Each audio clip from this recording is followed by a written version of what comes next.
Minsan mo rin bang tinanong yung sarili mo na pinili ka ba dahil mahal ka? O pinili ka dahil ikaw lang ang hindi sumusuko?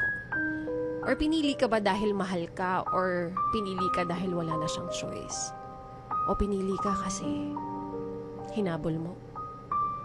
Pero kung hindi ka naman pinili, ang dami mo ring tanong tulad ng baka kasi gusto nila yung mas madali.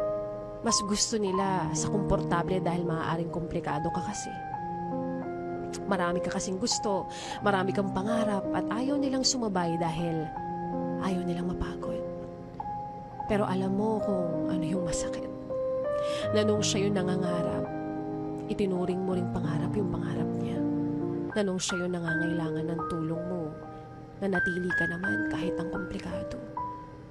Na noong panahong namimili ka, pinili mo ang kayo bago ang sarili